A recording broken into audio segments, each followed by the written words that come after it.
নমস্কার। আজকের আলোচনা শুধু রোহিত শর্মা এবং ক্রিকেট নিয়ে নয়, এটি ভারতের গর্বের সঙ্গে জড়িত। টুইটারে তুমুল চর্চা চলছে কংগ্রেসের মুখপাত্র শ্যামা মোহাম্মদের একটি টুইট ঘিরে, যেখানে তিনি ভারতের অধিনায়ক রোহিত শর্মাকে মোটা বলে কটাক্ষ করেছেন এবং বলেছেন তার ওজন কমানো উচিত।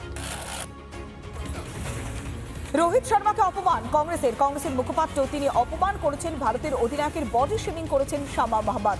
সোশ্যাল মিডিয়া পোস্ট করেছেন শ্যামা, পরে চাপে পড়ে সেই পোস্ট মুছেও দিয়েছেন শ্যামা।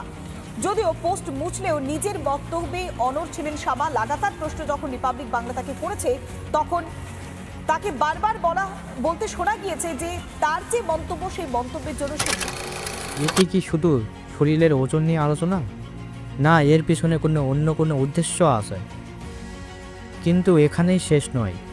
যখন মিডিয়া এই প্রশ্নের জন্য শ্যামা মোহাম্মদকে প্রশ্ন করে, তিনি একবারও ক্ষমা চাননি, বরং তার কথাকে সমর্থন করেছেন তৃণমূল নেতা সৌগত রায়।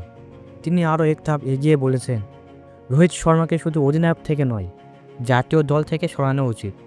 शर्मा के बारे में जो बोला है मैं तो सहमत हूँ। कितने दिन तक रोहित शर्मा को छोड़ दिया जाएगा? एक बार एक तो सेंचुरी किया कई 2 साल में, और 2, 5, 10, 20 में आउट हो जाते हैं। उसको ना टीम में जगह मिलना चाहिए, ना अधिनायक रहना चाहिए। वो जो कांग्रेस की लीडर बोली है ठीक।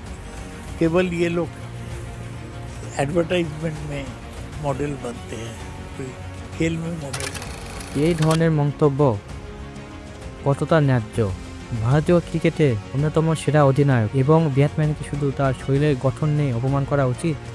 যাদের মনে হয় রোহিত শর্মা শুধু ওজন বাড়িয়েছেন, তারা একবার তার রেকর্ডগুলির দিকে তাকান।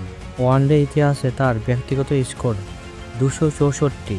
ওয়ানডেতে 3টি ডবল সেঞ্চুরি করা একমাত্র ব্যাটসম্যান। টি-20 ক্যারিয়ারে সবচেয়ে বেশি ছক্কা। টি-20 ইন্টারন্যাশনাল ক্যারিয়ারে তৃতীয় সর্বোচ্চ সেঞ্চুরি। 35 বলে দ্রুততম টি-20 ইন্টারন্যাশনাল সেঞ্চুরি করা একমাত্র ব্যাটসম্যান। টি-20তে অধিনায়ক হিসেবে সবচেয়ে বেশি ম্যাচ জেতার রেকর্ড। 2020 সালে মেজর ধ্যানচাঁদ খেলরত্ন পুরস্কার। 2019 সালে ICC men's ODI cricket of the year. 2014-2016 পর্যন্ত প্রতি বছর আইসিসি ইভেন্টে দলে অন্তর্ভুক্ত। এবার আসা যাক সৌগত রায়ের কথায়। তিনি বলেছেন রোহিত শর্মাকে দল থেকে বাদ দেওয়া উচিত। আমি বলছি, যে দলের নেতা আপনি, সে দল কি আজও সৎ? যে দলের দুর্নীতি, টাকা খেলা এবং সিন্ডিকেট চলে, সেই দলের নেতা এখন ভারতীয় ক্রিকেট দলের সংস্কার নিয়ে কথা বলছে? এটা কতটা হাস্যকর। সত্যি কথা বলছি, আপনাদের মতো নেতারা নিজেদের ব্যর্থতা ঢাকতে, মানুষের দৃষ্টি অন্যদিকে সরাতে এসব বিতর্ক তৈরি করেন। কিন্তু ভারতীয়রা বোকা নয়, আমরা সব বুঝতে পারি। এখন আমি একজন ক্রিকেট প্রেমী নয়, একজন ভারতীয় হিসেবে বলছি, এটা শুধু রোহিত শর্মার অপমান নয়, এটা আমাদের প্রত্যেক ভারতীয়র অপমান। একজন খেলোয়াড়কে তার পারফরম্যান্স দিয়ে বিচার করুন, তার শরীরে ওজন দিয়ে নয়। আজ যদি রোহিত শর্মার মতো একজন বিশ্বমানের ক্রিকেটার এই ধরনের মন্তব্যের শিকার হন, তাহলে কাল অন্য খেলোয়াড়দের সঙ্গেও এরকমই হবে। আপনারা কি মনে করেন, একজন খেলোয়াড়ের সঙ্গে এই ধরনের বিদ্বেষ কি গ্রহণযোগ্য? কমেন্টে জানান এবং ভিডিওটি শেয়ার করুন। আমাদের খেলোয়াড়ের বিরুদ্ধে এরকম অপমান আমরা মেনে নেব না।